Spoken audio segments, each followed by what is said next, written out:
How do I work with my emotions? The first thing is to bless and honor the human heart as a scientific instrument. Every emotion reflects an element in the landscape. Every emotion is an internalization of an element in the landscape. The outer landscape, to varying degrees, we can and cannot change. The inner landscape is affected, is influenced strongly by the outer landscape, but not controlled entirely. What I look at is, first of all, a release of the ideas of trying to be positive. Secondly, a release of the judgments, the taboos, the condemnations around any of the technical readings of the human heart. Let's dive into hatred. Hatred is an emotion that emerges in the human heart when there is extraordinary fear or suffering, when someone could help and chooses not to, and when there is a feeling of helplessness because no one is helping. When a rock falls down on your daughter's leg and two people are needed to move the rock off of her leg, you are in exquisite union with the pain that she is feeling, the pain of the future affected by a fractured leg, the pain of the trauma, the pain of uncertainty, the shock. And what you want more than anything in that moment is to get that rock off of your daughter's leg. All you need is anyone of 20 people walking by to help move the rock. Now, if no one will help, you feel helpless. That grief, that pain, that agony, moving from the urgency of response to the helplessness of response, will move into grief, will move into despair, and this cannot come together. It just kind of wallows out. That level of pain is just so sad. There's no response. It's just kind of like water falling. And you need to structure that energy to respond to the situation. And hatred is one of those structuring elements. That rather than just laying down and weeping at the horror of the insensitivity of the culture that we've created, that I've got to do something. And so it will be marshaled into something that is intense and focused, and that transfers some of the pain towards the people who are ignoring your pain. As in, you fucker, you helped me get this off my daughter, And, and of course this is a technical reading of an environmental state. There is nothing wrong with the technical reading, any more than you can say that a water meter that reads 800 psi, you don't say that there's something wrong with the reading or wrong with the meter for reading it. If 800 psi is a dangerous water pressure that endangers human well-being, you will feel alarmed, anxious, worried. Oh my God, the town is in danger, whatever it is. But there is nothing wrong with the meter. And the human heart is as scientific, is as objective a meter for reading the dance between the thoughts, between past memories, between the meanings associated with those thoughts and the environment that is going on around us. And while it is possible, meaning it is possible that a father could look at the screams of his 7-year-old daughter and look at the people walking by. There was a photograph in China recently of where an infant was dropped and just driven over, and no one even looked down and asked. Now, it is possible to extrapolate a world of numbness, a world of trauma, a world of materialism, a world that is so myopic in its selfishness that this goes on systemically. And it is possible to realize, oh my God, my daughter and I are so blessed that what's most important to us, we would help a stranger get the rock off. It doesn't matter who it was. That would be our number one priority. And we are surrounded by people in such a state of mediocrity and self-absorption and self-referencing and narrowness that they all believe that their myopic agenda is more important than easing the suffering of a 7-year-old girl. And the amount of hell, the amount of fear, the amount of numbness and trauma that had to have gone on in those people's lives for this to be the status quo is so much more miserable than the pain going on in my 7-year-old's screams, and so much more miserable than the complete despair that I have. These people have no despair, no honor. And they are the ones to be wept over. There is the possibility of that kind of opening and expansion. If I'm in pain and nobody's helping, the inference, the understanding of how much anesthetic, how much numbness, how much pain had to be there before that amount of anesthetic was necessary, how much loneliness and grief had to be over there for these people to steel themselves against their mirror neurons, their own biology as pack mammals that respond. How much had to go on before they could and do walk away from someone in need like this.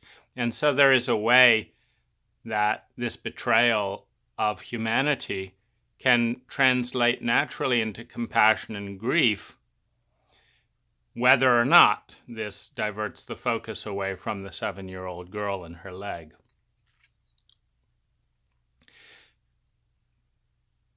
But I want to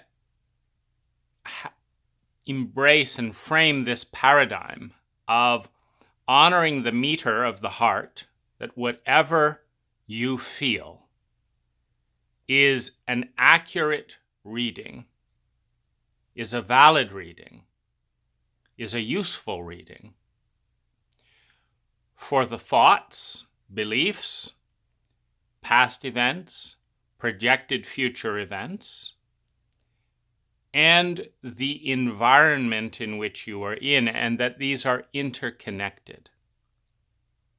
Meaning babies are not born highly negative and suspicious and da-da-da-da-da. So if you've become paranoid to a point where someone looks over irritatingly because, they think, well, I want to be courteous and there you are, I've got to wait and I'm going to be late for work. And so they glance over with irritation because you represent a choice they don't want to make. They don't want to be late, and they don't want to be rude to you. So they're annoyed that you exist in that moment because since you do exist, they have to decide to be late for work or whatever, so that to be gracious or whatever. So there's these conflicts that come from scarcity. And in this dynamic,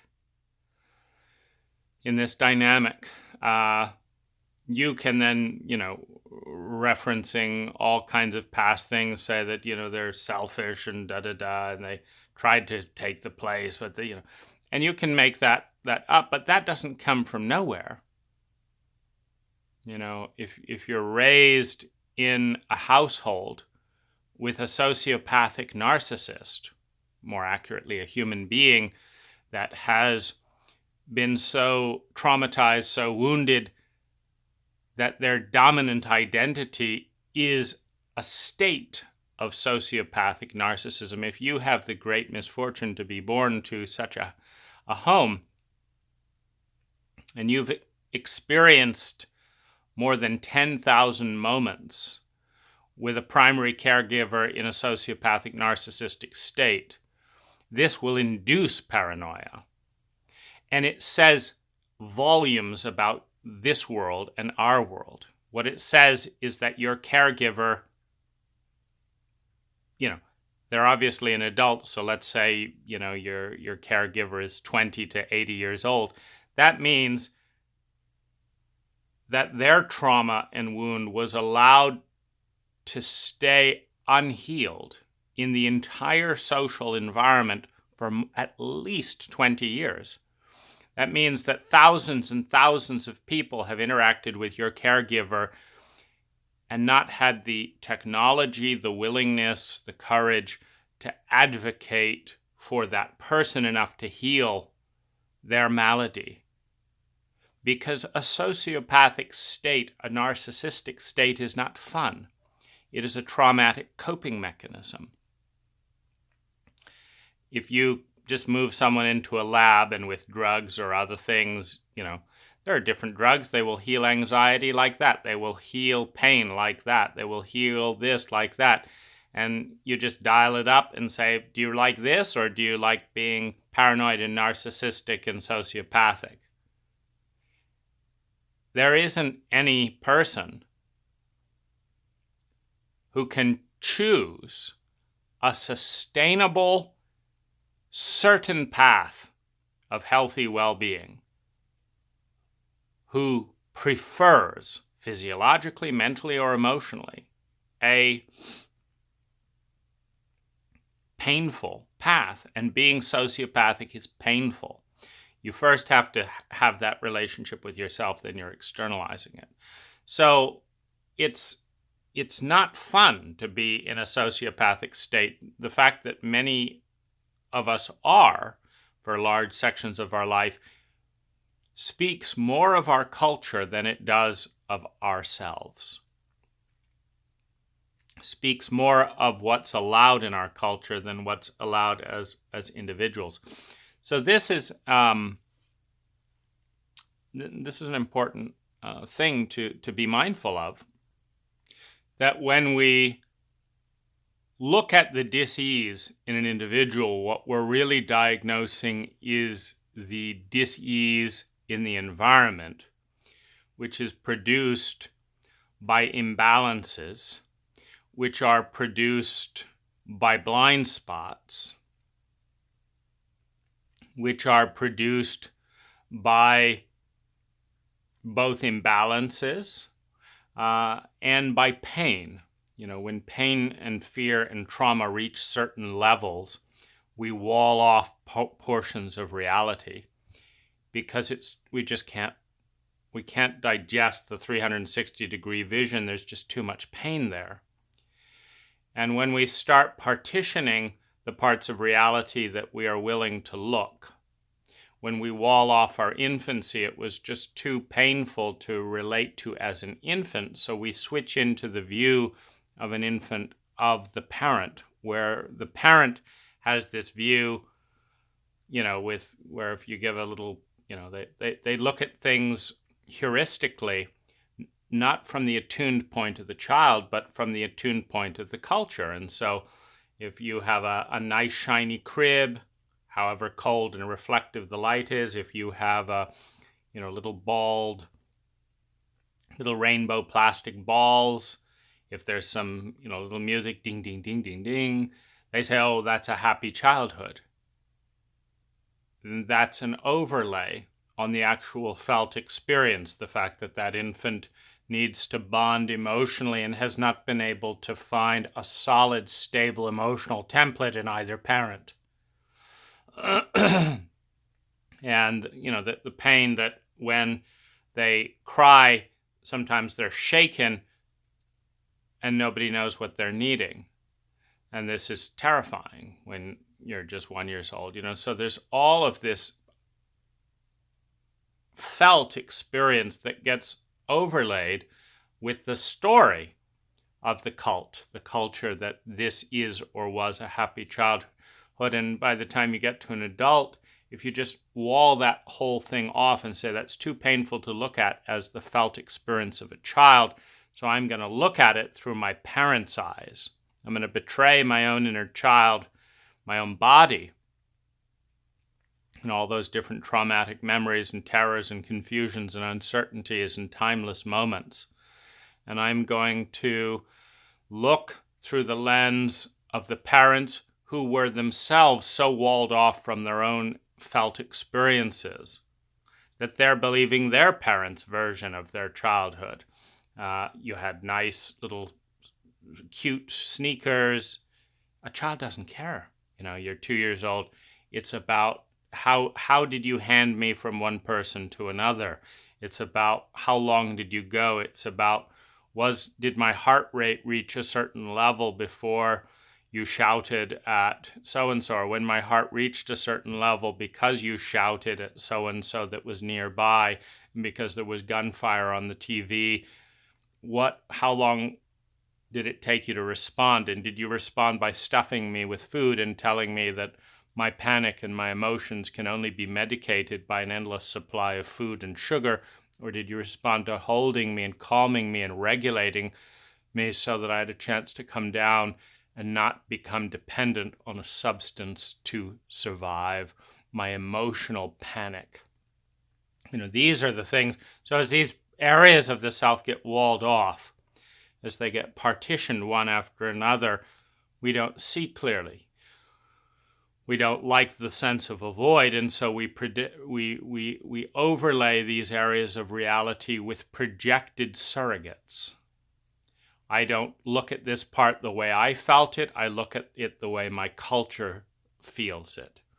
I feel creepy, small, and scared around this man, but my mother says he's a doctor, and my girlfriend says he looks hot, and my ex-boyfriend feels insecure. I put 3 other people's felt experience based on projection, not actually connecting with themselves, over my own sense, and I feel I'm moving up in the world.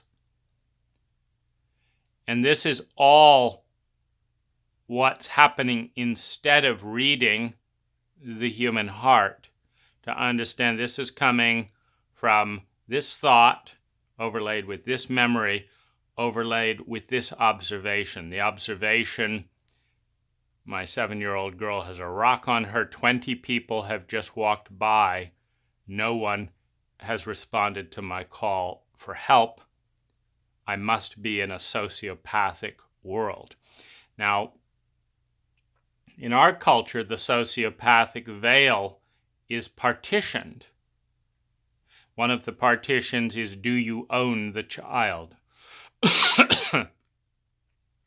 So a child is screaming and a parent asks for help. Well, the parent owns the child, so I'm not crossing any boundary to help lift the rock off. I walk by a house and a child is regularly screaming inside the walls. I know that child is in agony, and I walk past because that parent has the right to do whatever they're doing, and I don't have the right to go in and see what's going on. So you have partitions of right, the same amount of agony, but if it's not seen. And then you have other areas of agony that are horrific. The rape, that, where the rapist puts the knife and says, I'm going to kill your children if you don't shut up about this. And I may be back.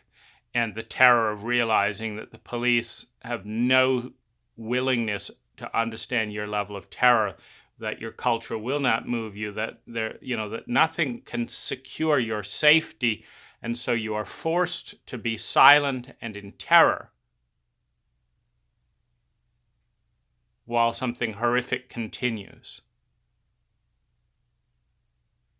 And that this is more damaging than a fractured leg.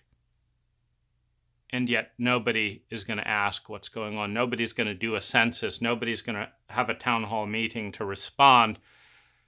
There's just this sense that nobody's responding to this devastating reality that I find myself in and don't know how to respond to. Now, this is, this is horror. And so one can have a number of those types of experiences where people don't even know where and how they're being sociopathic. And the culture is not tracking these cumulative wounds. We never get the census that says how many people of you are afraid of a neighbor, how many people of you are afraid of theft, how many people of you are afraid of your children in this. And to understand what's the fear level and the threat level, and based on what information for a city. A city could send out that census if it wanted to know. And if it wanted to know, it could then respond. But in the unwillingness to know, and the unwillingness to ask so that it won't know, and then the lack of response, and then it's pretended that it's not going on, because we don't like looking at this shadow aspect of ourselves as a culture. We don't like looking at the fact that we don't want to know. But if we can possibly abandon someone in some horrific situation and just pretend that it didn't happen, that we're up for the pretense over the response, that every school could have a metadata where every child at that school has an app and could describe with impunity the 5-10 people in the school that are responsible for 70% of all the pain in the school, be that the principal, an abusive teacher, or a gang. And not that gossip replaces the need for evidence, but, with metadata, where people can anonymously be asked and anonymously answer who are the most significant 3 bullies, in your classroom and in the school, and where do you think there's corruption going on, da-da-da-da-da. And then if you see 20 lines all going towards the same people, meaning 20 people are all answering this person, this person, this person, and this person, this can then serve as the basis for that more responsible investigation and monitoring of these people's behavior, as opposed to the ambivalent surveillance of an entire school. If we understand that we're not doing this, and that we're sending a message that it's okay that this is going on. It's okay because we're not asking, we're not responding to what we're asking to, and we're not taking action. A message that it's okay that vulnerable children are systematically abused. This is a very cognizant awareness. What we are not doing is as potent and as powerful as what we are doing as a cult, as a culture, to respond to our feelings. Now, if we understand that, and we trust the accurate reading, and we start paying attention to what do I feel in here, what's going on in here, I feel this, about this. I think this about this. And start honoring that. And understand that in certain situations, in a cult, in a culture, that we are asked to choose between the accurate scientific readings and the dogma, fears, and superstitions, and the pain management strategies of the cult. We're in a position to start responding because, we look at things like, foreign immigrants taking our jobs, and then we look at the actual data. Every foreign immigrant that has ever worked for me has been, 98% of the foreign immigrants that have ever worked for me have been more friendly, more warm, nice people to work with than the non-immigrant population, and have been able and willing to do things that the non-immigrant population cannot or will not do. And so if we correlate superstitions and fears and racism and stuff with actual data, we are in a much better place to to challenge the culture in the areas that it is unsustainable, unscientific, and irrational, and to actually pay attention to our felt experience.